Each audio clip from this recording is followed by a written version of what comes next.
Hello students, welcome to all of you on my YouTube channel Shukla and company. Students, आज हम अपना economics का एक नया टॉपिक करने चल रहे हैं।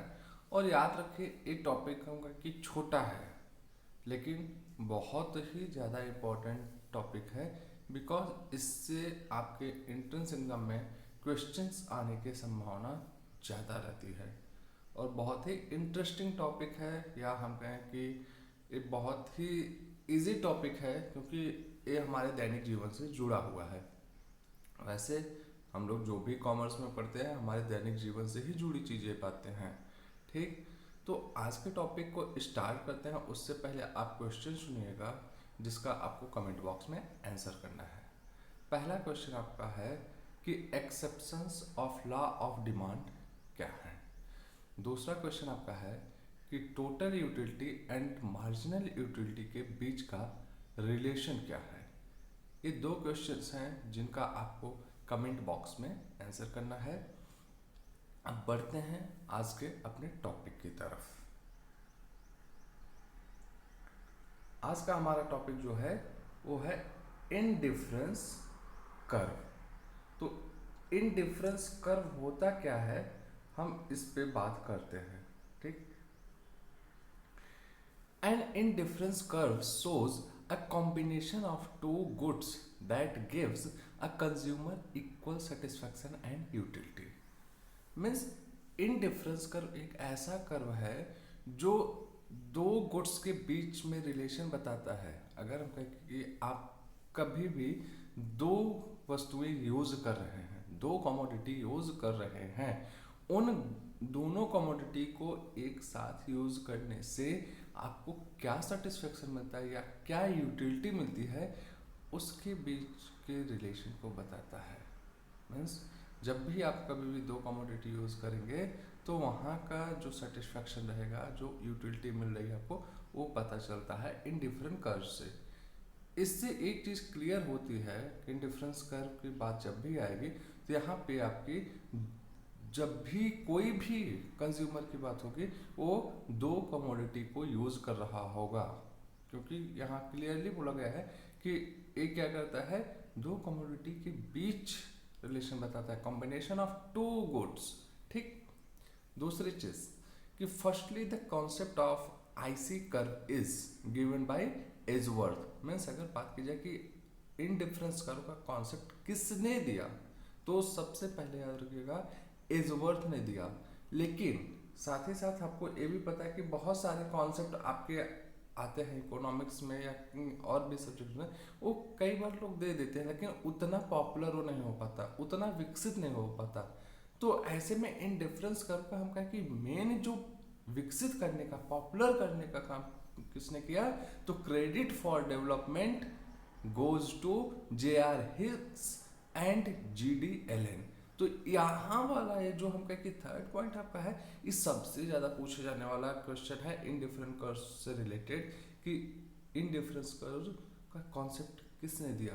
तो अगर हम कहें कि एजवर्थ आपके ऑप्शन में नहीं है तो आप J R. Hicks and G D. Allen पे जाइए, लेकिन अगर दोनों हैं तो फिर आप एजवर्थ पे जाइए। या ये पूछा जाए आपसे कि पॉपुलर किसने किया इन डिफरेंस कर्व को, तो J R. Hicks and G D. Allen. तो इस तरीके से आपके यहाँ से क्वेश्चन बनते हैं। नेक्स्ट जो है आपका, it is also known as equal satisfaction curve. Indifference curve को इक्वल सेटिस्फैक्शन कर्व भी कहते हैं। रीजन ये है कि जब भी आप दो कमोडिटी को यूज करते हैं, उसके रेशियोज आप कुछ भी करिए।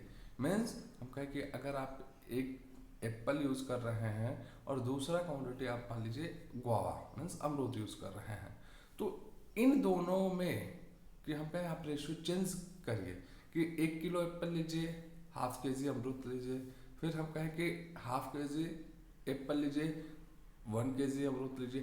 तो इसको हम कहें कि आप जिस भी रेशियो में चेंज करके कंज्यूम करेंगे तो ये आपको हर पॉइंट पे बराबर सेटिस्फैक्शन देगा।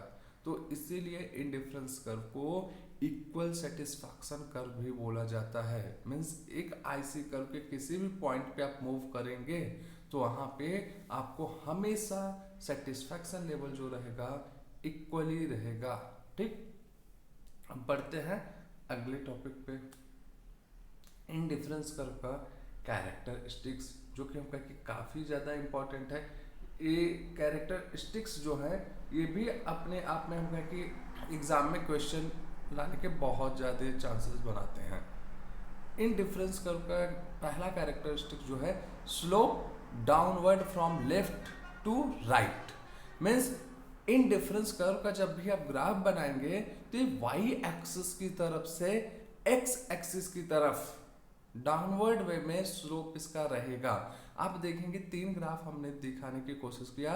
पहला कर्व जो है राइट है इन डिफरेंस कर्व का, वाई एक्सिस पे बी कम्युनिटी है, एक्स एक्सिस पे ए कम्युनिटी है, और इसका जो आईसी कर्व ड्रॉ करने की कोशिश की गई, ये देखिए टॉप से क्या हुआ है, धीरे धीरे डाउनवर्ड एक्स एक्सिस की तरफ गया, means slope downward from left to right. हमेशा याद रखिएगा वाई एक्सिस को जो होता है लेफ्ट बोला जाता है, और एक्स एक्सिस का जिधर भी एंडिंग पॉइंट जाता है वो राइट होता है। ठीक, तो ए कर्व आपका कर सकते हैं सही है, लेकिन जो इधर साइड में देखेंगे 2 और आपको मिल रहे ग्राफ, एक में आईसी कर्व एकदम आपका लगभग थोड़ा सा सीधा है, फिर दूसरे में भी सीधा है लेकिन वो अलग पोजीशन है, तो ये दोनों जो है आपके गलत है। मीन्स आईसी कर्व का ग्राफ कभी इस तरीके से नहीं बनेगा।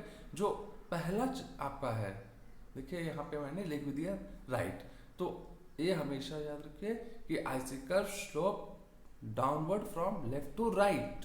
ठीक, दूसरा IC curve are convex to origin. तो अगर इसकी ओरिजिन की बात की जाए, मीन्स जब भी आप देखेंगे इकोनॉमिक्स में कोई भी ग्राफ आप ड्रॉ कर रहे हैं तो उनके जो ओरिजिन की बात होती है वो 2 तरीके की, मीन्स उनका शिप जो होता है 2 तरीके का होता है, एक कॉन्केव, दूसरा होता है convex.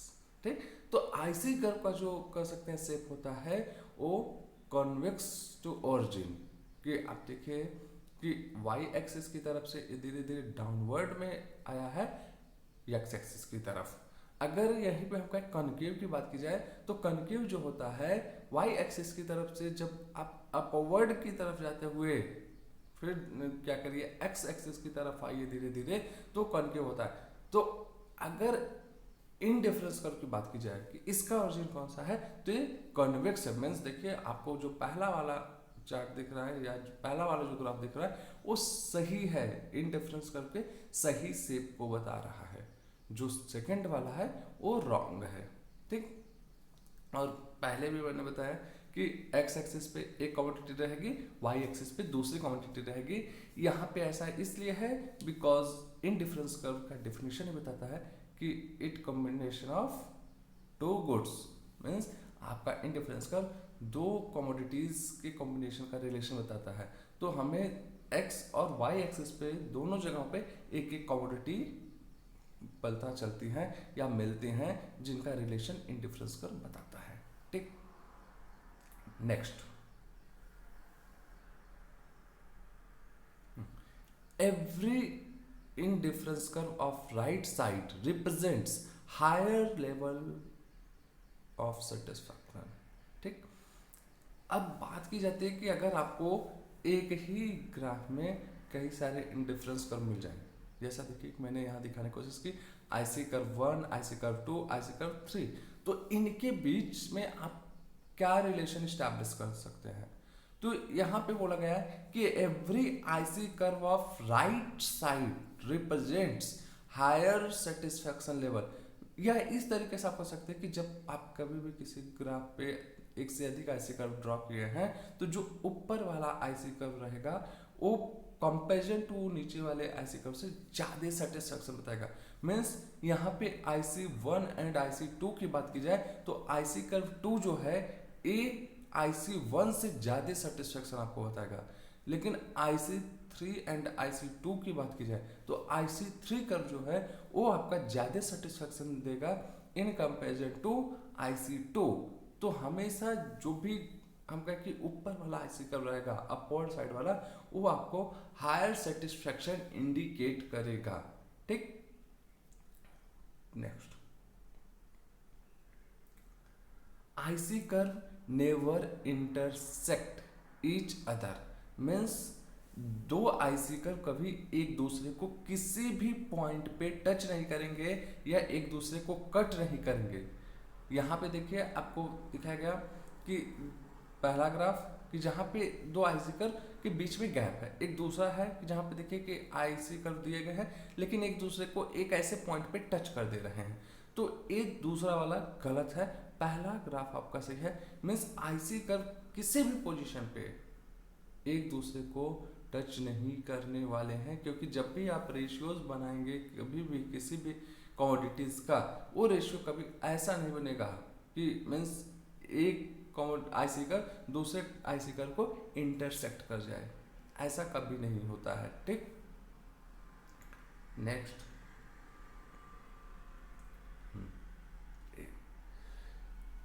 IC curve never touches the axis, means कि कभी भी इंडिफरेंस कर्व एक्स एक्सिस की बात की जाए या वाई एक्सिस की बात की जाए, दोनों में से किसी को भी किसी भी पॉइंट पे टच नहीं करेंगे, हमेशा कुछ ना कुछ उसके बीच में गैप रहेगा।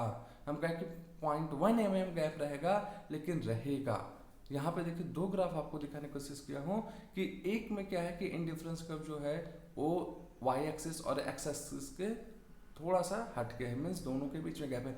दूसरे में देखिए कि आईसी कर्व क्या किया, वाई एक्सिस को टच कर गया, तो ये दूसरा वाला ग्राफ जो है रॉन्ग है, पहला सही है।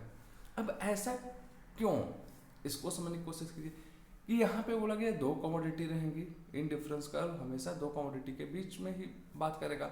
तो हम कहें कि अगर वाई एक्सिस पे एक कमोडिटी है ए, एक्स एक्सिस पे दूसरी कमोडिटी है बी, तो जब हम कहें कि टच करने की बात आएगी, इसका मतलब ये हो जाएगा कि टच तभी करेगा आईसी कर्व जब एक कमोडिटी की यूनिट को हम जीरो कर दें, और जैसे ही आप एक कमोडिटी की यूनिट को जीरो किए हैं तो आपका क्या हो जाएगा, आईसी कर्व जो है वो तो केवल एक कमोडिटी के बेस हो गया, तो दो कमोडिटी का मीन एक आपने जीरो कर दिया और दूसरा 10। फॉर एग्जाम्पल हम कहें कि हमें 20 kg टोटल कोई कमोडिटी यूज करनी है, और वो 20 kg कुछ इस तरीके से, एक कमोडिटी है ए जिसको हम 12 kg लिए, दूसरा कमोडिटी है बी जिसको हम 8 kg लिए।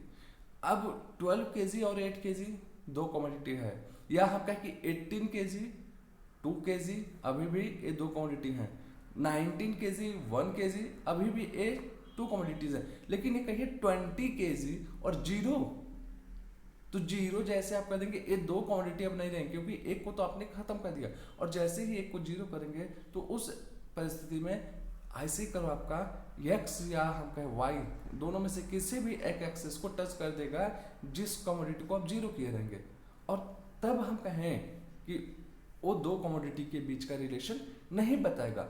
इसीलिए आपका बोला जाता है कि indifference curve never touches the axis, means IC curve आपको कभी भी एक्स एक्सिस या वाई एक्सिस को टच करता हुआ नहीं मिलेगा।